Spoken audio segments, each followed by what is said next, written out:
โอ้แถวนี้ใส่ฝ้าปิดเลยเด้ทางคอนกรีต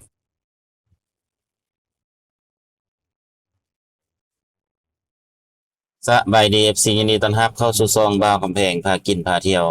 ตอนนี้สิพาไปอัปเดตเส้นทางแต่บ้านนาคูนไปหาบ้านหางอนเพิ่นกำลังจะเฮ็ดเส้นทางใหม่ว่าซั่นเด้ไปเบิ่งนำกันว่าเพิ่นเฮ็ดได้ส่ำใดแล้วเนาะเพิ่นจะเริ่มเฮ็ดทางคอนกรีตแต่ตอนนี้เราสิเข้าไปเบิ่งก่อนว่าเพิ่นเฮ็ดแล้วบ่เริ่มเฮ็ดแล้วบ่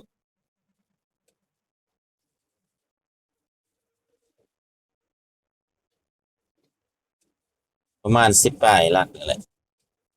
ออกจากนี้ไปฮอดทางออนประมาณ13ลัก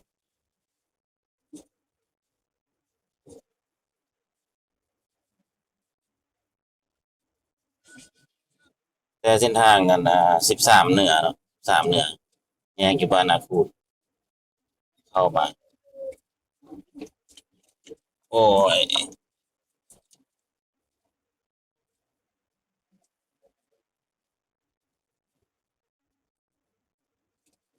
เพิ่นเทหลายทางคุมเป็นบ่แต่ก็มีแผนสิเฮ็ดเนาะแต่ว่าบ่ฮู้ว่าเพิ่นเฮ็ดอยู่แถวใดก่อนติดตามไปนำกันสิแผนสิเฮ็ดทางคอนกรีตสร้างเส้นนี้เนาะ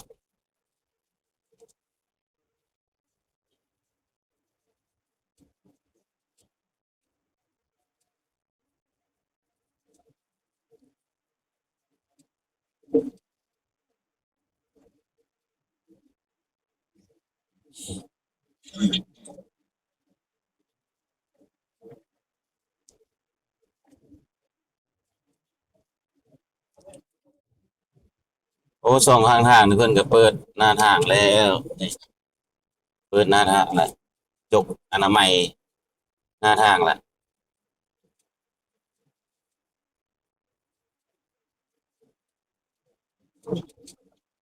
ตอนนี้อยู่บ้านนาคูนอยู่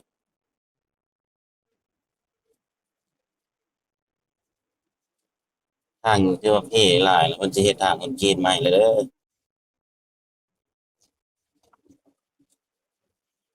ตอนนี้มาถ่ายนี่ก็วันที่22เดือน8ปี2026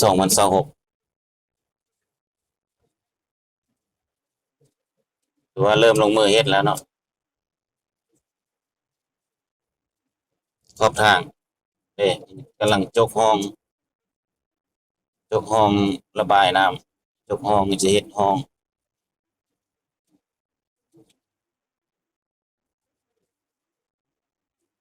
แต่บ้านนาคูนหาบ้านทางอ่อน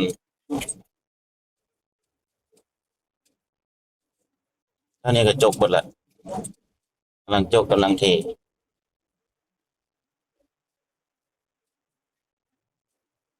ทางคอนกรีตเนาะทางเส้นนี้ก็ห้องรับรถบรรทุกที่ว่าเที่ยวเส้นนี้หลายถ้าเฮ็ดทางคอนกรีตแล้วก็สิดีในการสัญจรขึ้นเพราะว่ารถหนักหลาย ทางผู้ย่างนี่ก็ทำน้ำหนักบ่ร้อนกับที่ประเทศทางคอนกรีตบ่นี่สิกลุ่มรถแถวนี้ก็ถือว่าสำเร็จไปแล้วเนาะที่นี่ยังแต่ฝ้าปิดนี่ตัวนี้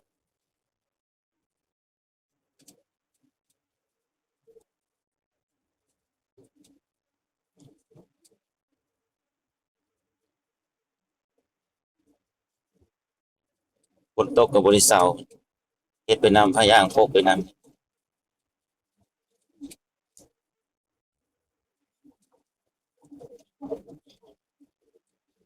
โอ้แถวนี้ใส่ฝ้าปิดแล้วเด้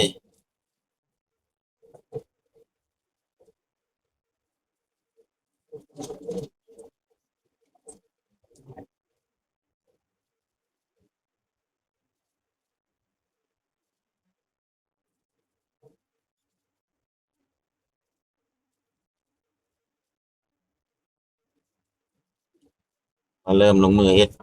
ประมาณได้ประมาณ2เดือนนะบ่เพิ่นเฮ็ด2-3เดือน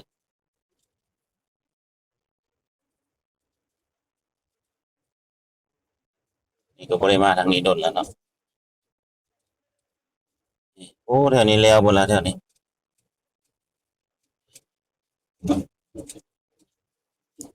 ครบทางแถวนี้แล้วบ่แล้ว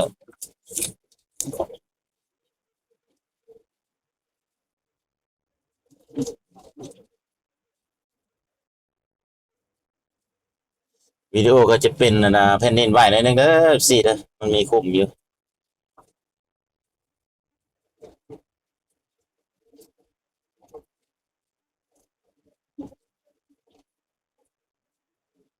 อันนี้ก็ยังอยู่ขอบเขตบ้านนาคูนบ้านนาคูนน้อย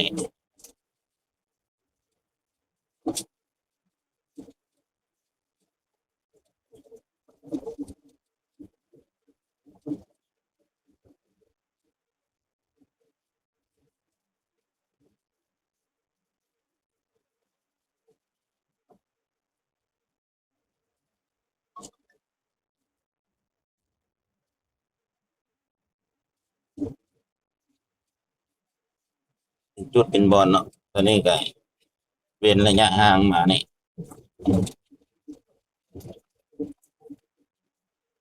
นี่ก็เทแล้วละตัวนี้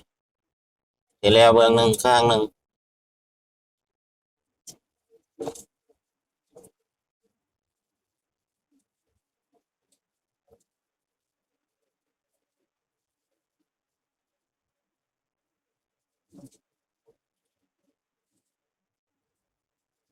ตามไปนำกันเลยสิมามาครั้งแรกคือกันเนี่ยครับมาเบิ่งบรรยากาศในการก่อสร้างหรือว่าการอัปเดตเส้นทางในบ้านคูนน้อย5 ด้านทางอ่อนเลี้ยวขวาเข้าไปนี่ก็เข้าไปในบ้านคูนน้อยเลี้ยวขวาแต่ว่ามันสิไปตามทางใหญ่ไปออกทางอ่อน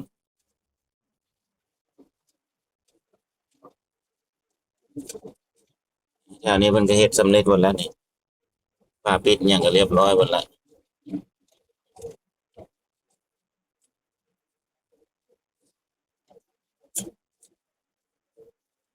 โอ้ยกดินขึ้นถมดินขึ้นสูงเติบผู้ใดไปมาทางนี้ก็ระมัดระวังหน่อยเด้อกำลังก่อสร้างเส้นทางไปตรงเสริมเหล็ก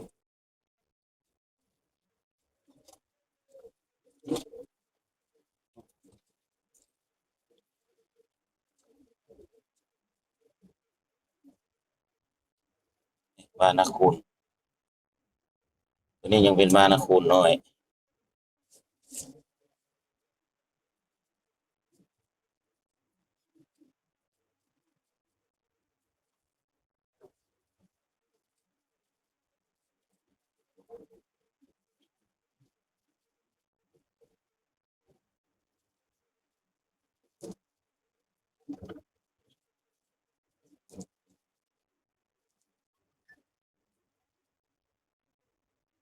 โอ้แถวนี้สำเร็จหมดแล้วแถวนี้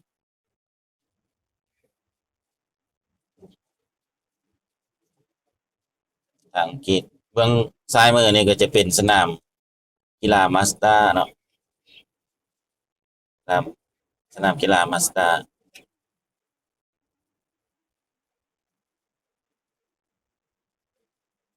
โอ้ใกล้สิแล้วแล้วใกล้สิแล้วแถวนี้แล้วบ่ล่ะเฮ็ดทางอันน่ะบ่แม่นทางเฮ็ดห้องทำแล้วบ่ล่ะสิฮอดทางรถไฟแล้วสิ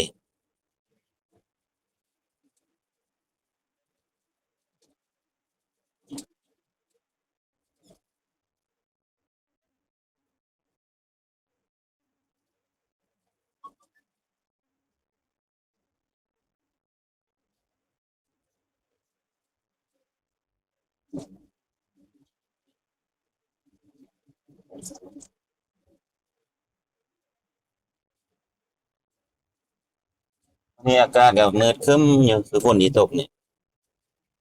แต่ว่าอุตุนิยมแจ้งแล้วแม่นวันที่19ที่21มื้อนี้เป็นวันที่22แล้วน่าจะบ่ตกติเนาะ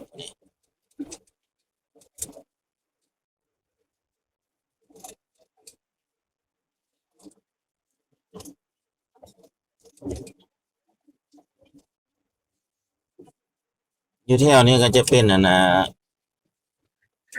ทางรถไฟทางหน้าเขาเห็นอยู่นี่โอ้รถไฟขนสินค้ากำลังมารถไฟขนสินค้ายังบ่แม่นรถไฟความไวสูงเนาะยาวแต่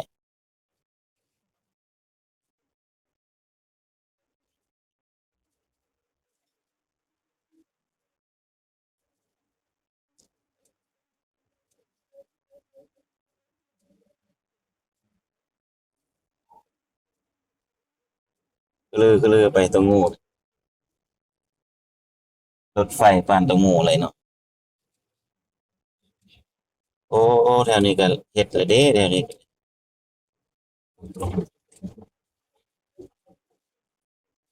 นี่มันก็เฮ็ดแล้วเฮ็ดอันน่ะพบทางห้องน้ำถ้าเฮ็ดห้องน้ำแล้วก็สิเริ่มเทนะปรับดินปรับหน้าทางแล้วก็เท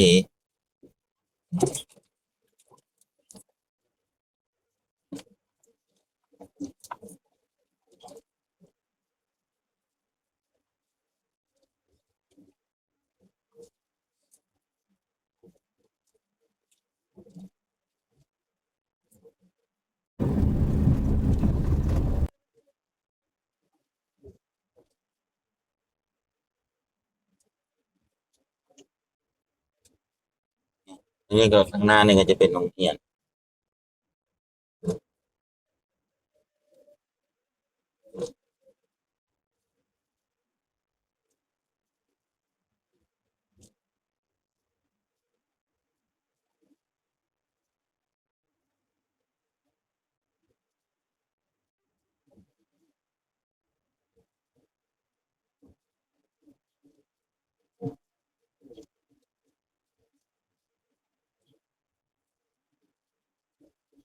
หรือว่าไปมาได้อยู่เนาะ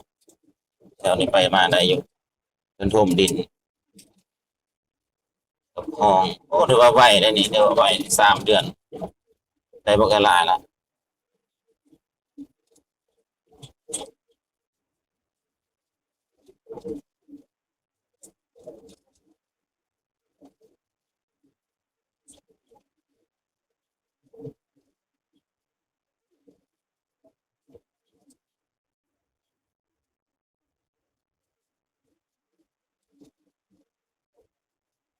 คลองน้ำสำเร็จ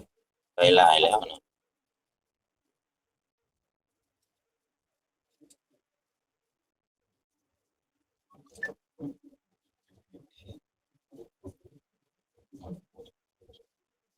ยังแต่บางบ่อน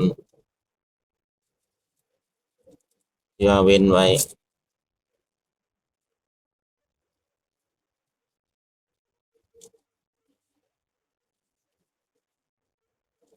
ตอนนี้เราก็มาฮอดครึ่งทางแล้วเนาะใกล้สิฮอดทางงอนต่อไปนี้ก็จะเป็นบ้านอันนั้นห้านบ้านดงบ่อโอ้มันจะเฮ็ดเวียกปกติอยู่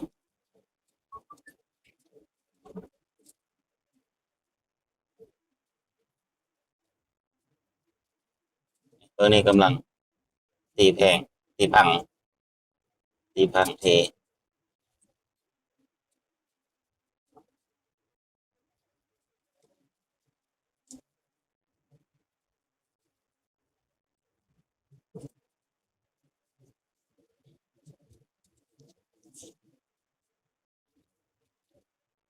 โอ้แถวนี้มันก็ยกขึ้นหน่อยหนึ่งแถวนี้แหละแถวปั๊มน้ำมันนี่แหละหนักนะแต่ละปีนี่ยามฝนมาและเททุกปีหมดนี่น้ำก็ท่วมถ้าเบิ่งว่าประเทศทางคอนกรีตก็สิบ่เพแเนาะทางคอนกรีตมันก็อายุการใช้งานก็โดน40-50 ปีที่ได้มาตรฐานเพราะว่าวันนี้จะเป็นสร้างน้ำมันนะสร้างน้ำมันรถบรรทุกน้ำมันเป็นหลายอยู่แถวนี้จะเป็นหนองยาวหนองยาวหรือหนองตะเลิด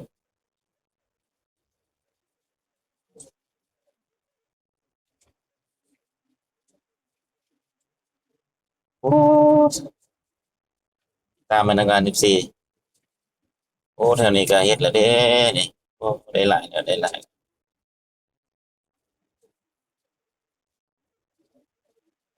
ครับสุ่มใส่เหล็กใหญ่อย่างใหญ่เนาะ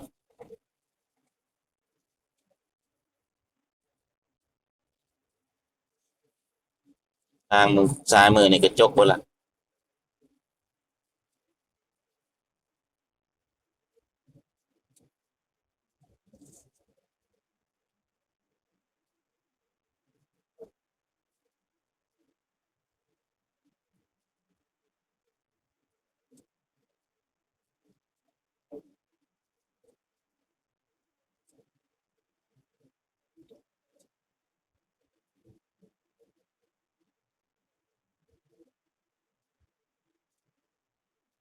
เพราะแถวนี้ยังบ่ทันได้จบแต่ว่าขอบทางเรือว่าเปิดออกแล้วอนามัยแล้วอนามัยซีดห้อง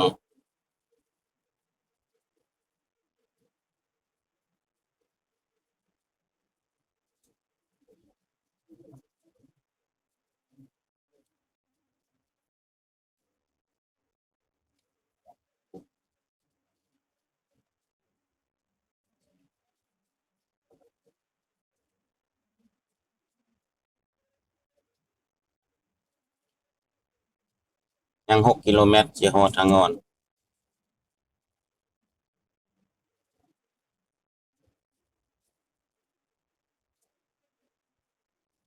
แต่ว่าเฮามาได้อยู่7 กิโลแล้วเพราะว่าเฮ็ดห้องคือว่าได้ครึ่งทางแล้วเนาะแต่ว่าเบิ่งอยู่ทางหน้าเบิ่นสิมีอีกบ่สิได้เฮ็ดบ่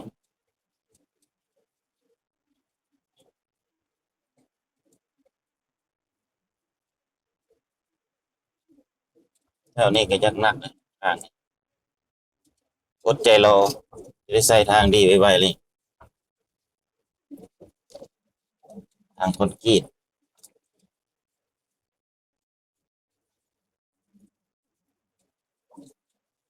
ช่วงนี้ก็ค่อยไปค่อยมาเนาะเพราะว่ามีการก่อสร้างเกิดขึ้นทางคอนกรีตเสริมเหล็กโครงการก็ประมาณ2 ปีแล้ว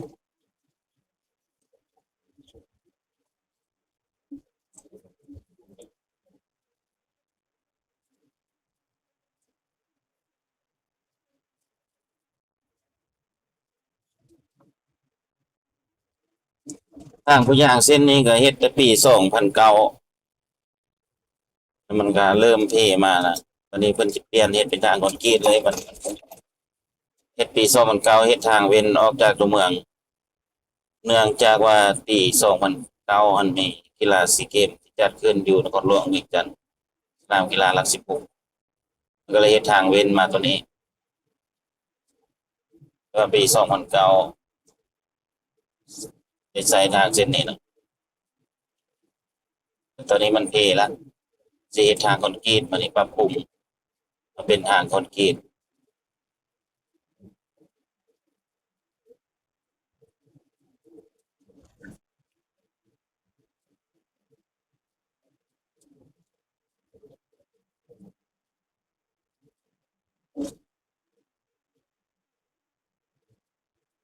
เพราะตอนนี้มันก็ก่อสร้างเป็นกรมใหญ่การเมืองกองทัพเป็นค่ายทหารกำแพงก็กำแพงเนาะ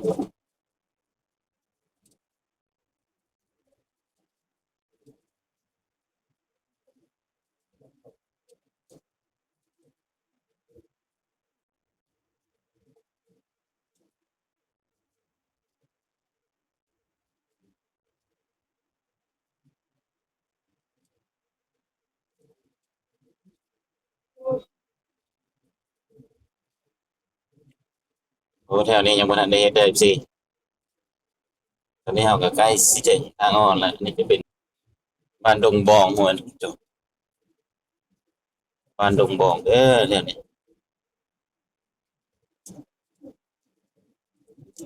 ต่อไปก็จะเป็นบ้านทางงอนโอ้วันนี้เฮ็ดมาแต่ทาง13เหนือเนาะฮอดมาฮอดพุทธีฮอดแถวปั๊มน้ำมันเนาะแถวหนองยาวหรือว่าเฮ็ดห้องมาแถวฮอดแถวหนองยาวแถวนี้ยังบ่ทันได้เฮ็ด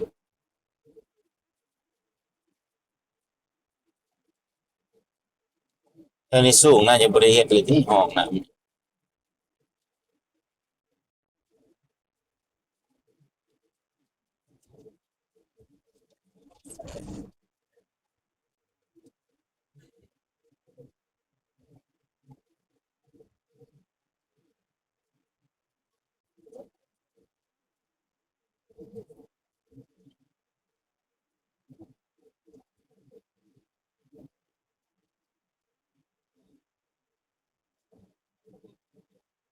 ฟังทางมาเลยรถอีกก็ได้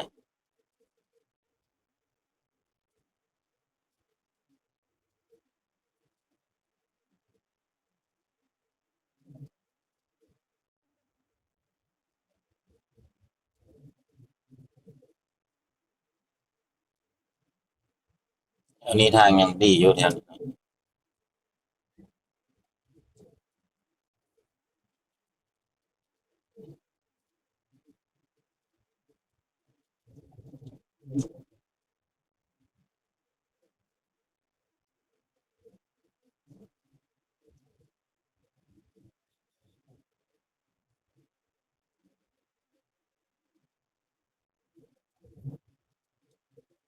อันนี้เราก็มาฮอดทางงอนแล้วนี่ขัวน้ำเค็มยอดขัวน้ำเค็มแล้ว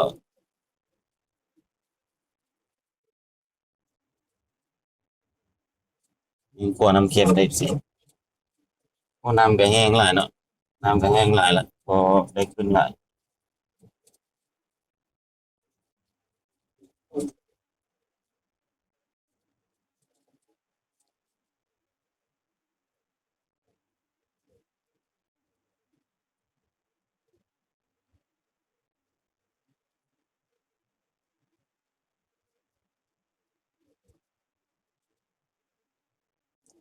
อันนี้เราฮอดทางงอนเลยคือว่าทางไปมายังได้สะดวกอยู่บ่ถึงขั้นว่าเป็นคุ้มลึกเนาะว่าเพิ่นท่วมแล้วมาได้ไปได้มาได้แต่ว่าค่อยไปค่อยมาเพราะอยู่ในการก่อสร้าง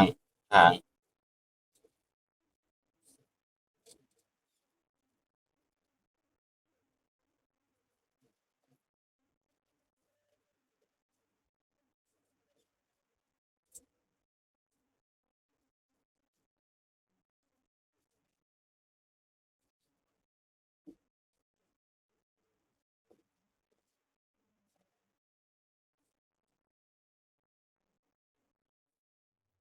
นี่เป็นป้ายโครงการก่อสร้างของ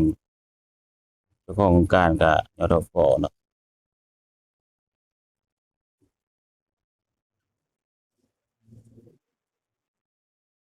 เริ่มก่อสร้างวันที่20เดือน6 2026สำเร็จวันที่7เดือน6ปี2029ถือว่า3ปีเนาะสำเร็จเป็นทางคอนกรีต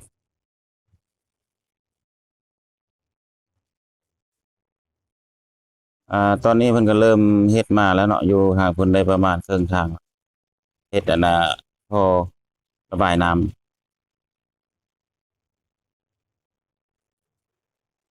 เอาคลิปนี้มาฮอดนี้ก็ขอโจทย์สำเนียงกันได้ FC ขอบใจหลายที่เข้ามารับชมบ่าวกำแพงพากินพาเที่ยวเข้ามาแล้วบ่ทันกดไลค์กดแชร์ก็ฝากกดไลค์กดแชร์กดติดตามให้บ่าวกำแพงพากินพาเที่ยวเด้อ FC ขอบใจหลายๆพี่น้องบ๊ายบาย